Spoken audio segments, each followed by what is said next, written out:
வணக்கம் நேயர்களே, ஸ்ரீ குபேரன் டிவி நேயருக்கு லட்சுமிநாதன் அன்பு வணக்கங்கள். இப்போ நம்ம பார்க்க போகிறது வார ராசி பலன் 12ஆம் தேதியிலேருந்து 18ஆம் தேதி வரை எப்படி இருக்க போகுது. மகர ராசி. மகர ராசிக்கு எப்படி இருக்கும் அப்படின்னு பார்க்கலாம். உங்களுக்கு ராசியிலே சனி 7 சனிங்கண்ணா அப்படின்னு சொல்லி பயப்படுவீங்க. 7 சனிலாம் ஒன்றும் இல்லை, சனிச்சந்திரன்ற ஒரு கோர்வை வரும் அந்த இடத்துல வரும்போது. ராசிக்கு சனி வரும்போது 7 சனியில் பெரிய திட்டங்கள் நிறைய பண்ணுவீங்க. அந்த பெரிய திட்டங்களை வெளியில் சொல்லாமல் இருக்குது ரொம்ப ரொம்ப நல்லதுங்க. ஏன்னா அந்த பெரிய திட்டங்கள் இருந்தால் சைலண்ட்டாக வச்சுட்டு வெற்றி அடைஞ்ச பிறகு சொல்லலாம். அப்படி சொன்னீங்கன்னா தான் அது பழிக்கும். வெற்றி அடையிறதுக்கு முன்னாடி எல்லாத்தையும் ப்ரொபகண்டா பண்ணிங்கன்னா அது அப்படியே தடுத்து நிறுத்தப்படும். அதுதான் புணர்வு தோஷம் சொல்லுவோம். அந்த புணர்வு தோஷம் இருக்கிறவங்க கொஞ்சம் ஜாகிரதையாக இருக்கணும். அதுதான் உண்மையான விஷயம். மற்றபடி 2ஆம் அதிபதி. 2ஆம் அதிபதி சனி ராசியில் இருக்கும்பொழுது நிறைய விஷயங்கள் பண்ணணும்னு தோணும், நிறைய அலைச்சல் இருக்கும். குடும்பத்திற்காக ஒரு பெரிய லெவலில் வரணுங்கிற எண்ணங்களும் நல்லாயிருக்கும். 3-12ஆம் அதிபதி குரு 3இல் இருக்கும்போது நிறைய வளர்ச்சிகள், வெளிநாடு பிரயாணங்கள்லாம் பண்ணுறதுக்கான வாய்ப்பெல்லாம் இருக்கும். நிறைய சுற்றுவீங்க.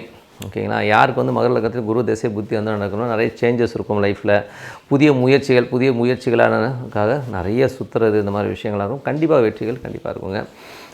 4இல் ராகு இருக்கிறது. 4இல் ராகு இருக்கிறது பார்த்திங்கன்னா கொஞ்சம் மகர லக்னமாக ராகு திசை புத்தி நடக்கணும். சொத்து சம்மந்தமான விஷயங்கள் கொஞ்சம் சின்னதாக ஒரு கிளாஷஸ் இருக்கும்.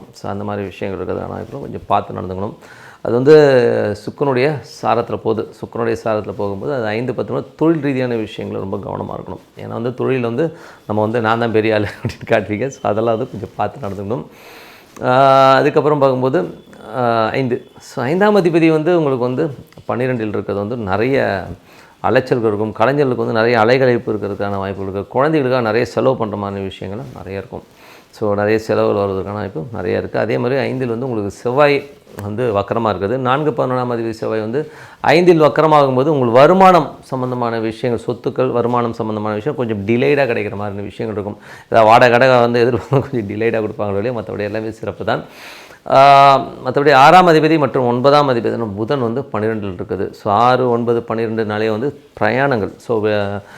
வேலை சம்மந்தமான விஷயங்களால் நிறைய அங்கங்கே சுற்றி பிரயாணப்படுதல், கடன், ஒரு ப்ராஜெக்ட்டுக்கு கடன் வாங்குறது, ஒரு விஷயத்துக்கு கடனுக்காக அலைஞ்சு தெரிஞ்சு வாங்குறது, இந்த மாதிரி விஷயங்கள்லாம் கண்டிப்பாக இருக்கும். 7ஆம் அதிபதி 7ஆம் அதிபதி சந்திரன் 9 சனியுடைய பார்வை இருக்கும்போது என்னை பொறுத்தவரை இந்த காலகட்டத்தில் உங்களுக்கு பெரிய திட்டங்கள் உங்கள் மைண்டில் வரும். எல்லாத்தையுமே சொல்லாதீங்க. பொறுமையாக ஹேண்டில் பண்ணிங்கன்னா ரொம்ப சிறப்பாக. 8ஆம் அதிபதி சூரியன் 11இல் இருக்குது. 8ஆம் அதிபதி சூரியன் 11இல் இருக்கும்போது திடீர் அதிர்ஷ்டங்கள், திடீர் யோகங்கள், சாதாரண இருக்கால் பெரிய ஆளாயிட்டாம்பா அப்படிங்கிற மாதிரி விஷயங்களாக இருக்கும். இது யாருக்கு நடக்குன்னா மகர லக்னமாக இருந்து சூரிய திசை புத்தி நடக்கிறவங்க போது அந்த ஒரு மாதிரி விஷயங்கள் நடக்கும். ஓகேங்களா. கொஞ்சம் பார்த்து நடக்கும். ஏன்னா அது பாதகஸ்தானம் போது சில பேர் மனங்களை நீங்கள் காயப்படுத்துறதுக்கான வாய்ப்புகள் இருக்குது. உங்களுக்கு புகழெலாம் கிடைச்சிடும், கொஞ்சம் காயப்படுத்துறதுக்கான வாய்ப்புகளும் கொஞ்சம் கவனமாக இருக்கும். ஏன்னா என் லைஃப்பில் ஒன்று நடந்தது. அது ஃபார் இன்சிடென்ட் நான் ஒரு வகுப்பு போயிருந்தேன், ஒரு வாஸ்து வகுப்பு. அது ஒரு லாங், ஒரு 7 மணிலேருந்து 12 மணி வரை அறிவிச்சிருந்தாங்க. அதெல்லாம் சொல்லி தான் போனோம். பட் இருந்தாலும் அங்கே இருந்த கண்டென்ட் ரொம்ப லாங், இந்த அவ்வளோ தூரத்துக்கு பெரிய ஒரு கண்டென்ட்டாக அவ்வளோ லாங்காக இல்லை. பட் மற்ற நிகழ்ச்சிகள்லாம் போட்டு பண்ணியிருந்தாங்க. அதை பற்றி ஒரு விமர்சனம் ஒன்று போட்டிருந்தேன் வேறு ஒரு சேனல், இந்த சேனலில். அப்போது அவங்க எடுத்துக்கிட்டு தப்பாக எடுத்துக்கிட்டாங்க. நான் எல்லாமே நல்லா இருந்தது, பட் இதை மட்டும் கொஞ்சம் திருத்திக்கிட்டா நடக்கணும். அதை திருத்திக்கிட்டாங்கன்னு போது என்ன சொல்கிறாங்கன்னா, அவருக்கு நீங்கள் அறிவுரை சொல்கிற அளவுக்கு நீ பெரிய ஆளா அப்படிங்கிற விஷயங்கள்லாம் ரொம்ப காரசாரமான வாக்குவாதங்கள் அதெல்லாம் வந்தது. எனக்கு ரொம்ப வருத்தமாக இருந்தது. என்னென்னா, ஒரு நல்ல விஷயத்த சொன்னோம், ஒன்றும் பெருசாக சொல்ல, இதெல்லாம் கொஞ்சம் பண்ணால் நல்லா இருக்குமேங்கிறதான் சொல்கிறோம். நல்ல விதத்தில் தான் சொன்னோம். ஒரு வார்த்தையை கூட கெட்ட வார்த்தையோ இல்லை ஒரு கடிஞ்சோ ஒன்றுமே சொல்லலை. சாதாரணமாக சொன்னதை அவங்க ரொம்ப பெருசாக எடுத்து என்னமோ அவரை நான் எதிர்த்து பேசினதே ஒரு பெரிய அவருக்கு நீ ஐடியா சொல்கிறதுக்கு நீ யார் அப்படிங்கிற மாதிரிலாம் வந்துச்சு. தப்பு இல்லைங்க. 5 வயசு குழந்தை கூட சொல்லலாங்க.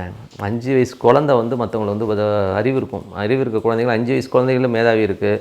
60 வயசு ஆகினாலும் ஒன்றுத்துக்கு உதவாத கிளறும் இருக்குது. நம்ம எது நல்லது எது கெட்டதுன்னு யார் மொழியாக கேட்டாலும் அதில் கரெக்ட் என்ன, எது கரெக்டு எது தப்புன்னு, தப்பாக பேசிட்டான்னு சொல்கிறதுல அர்த்தமே இல்லை. ஓகேங்களா.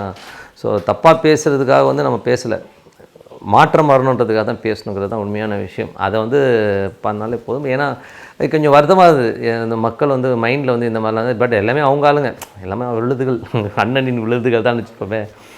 அதனால் அது ரொம்ப பெருசாக எடுத்துக்க முடியல. பட் இருந்தாலும் இது எனக்கு சிரிப்பாக இருந்தது. இந்த காலத்தில் இப்படியும் இருக்குது. மக்கள்லாம் மூட நம்பிக்கைகள்லையும் மூடத்தனமான நம்பிக்கைகள் இருக்காங்கன்றது தான் ரொம்ப கஷ்டமாக இருந்தது.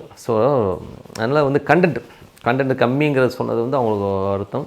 ஏன்னா அந்த 8ஆம் அதிபதி 11ல் இருக்கும்போது விபரீத ராஜயோகத்தையும் கொடுத்துரும், அதே நேரத்தில் சில மன வருத்தங்களையும் கொடுத்துரும், மற்றவங்களும் மன வருத்தங்களை கொடுக்குங்கிறது தான் உண்மையான விஷயம். ஓகேங்களா? ஸோ கொஞ்சம் பார்த்து பண்ணுங்கள். 9ஆம் அதிபதி 12ல் இருக்கும்போது நிறைய பிரயாணங்கள் போடுவீங்க, அங்கங்கே போகிறது வர்றது, வெளியூர் பிரயாணங்கள், இந்த மாதிரி விஷயங்கள், வேலையில் மாற்றங்கள். சில பேருக்கு வந்து ட்ரான்ஸ்ஃபர் கிடைக்காம இருந்தால் ட்ரான்ஸ்ஃபர் கிடைப்பதற்கான வாய்ப்புலாம் ரொம்ப சிறப்பாக இருக்குது. அதுவும் வந்து மகர லக்னமாக இருந்து புதன் திசை புத்தி அந்தரம் நடக்கிறவங்களுக்கு வந்து இந்த ட்ரான்ஸ்ஃபர்லாம் கண்டிப்பாக கிடைக்கும். கூடவே சுக்கிரன் இருக்கும்போது தொழில் ரீதியாகவும் நிறைய அலைச்சல்கள் இருக்கும். ஏன்னா வந்து 10ஆம் அதிபதி சுக்கிரன் 12ல் இருக்கும்போது தொழில் ரீதியான விஷயங்கள் வந்து நிறைய இன்வெஸ்ட் பண்ணுவீங்க, ரீஇன்வெஸ்ட் பண்ணுறது, இந்த மாதிரி விஷயங்கள்லாம் இருக்கும். ஸோ நல்ல விஷயங்கள், நல்ல மாற்றங்கள்லாம் இருக்குது. நிறைய விஷயங்கள் கற்றுக்கங்க, பெரிய லெவலில் வந்து நம்ம முன்னேற முடியும்னு சொல்லிட்டு உங்களிடம் விடைபெறுவது உங்கள் லக்ஷ்மி நாராயணன். பிரார்த்தனைங்கிறது வந்து டெய்லி பண்ணுங்கள், இறைவனோட ஒன்றுங்கள், உங்களுக்கான வளமான வாழ்க்கை, நல்ல கிளாரிட்டி கிடைக்கும்னு சொல்லிட்டு நன்றி, வணக்கம். ஸ்ரீ குபேரன் டிவியை பார்த்தமைக்கு நன்றிகள். மேலும் இது போன்ற தகவல்களை தெரிந்து கொள்ள ஸ்ரீ குபேரன் டிவியை சப்ஸ்கிரைப் செய்யுங்கள். மறக்காமல் பெல் ஐக்கானை கிளிக் செய்யுங்கள்.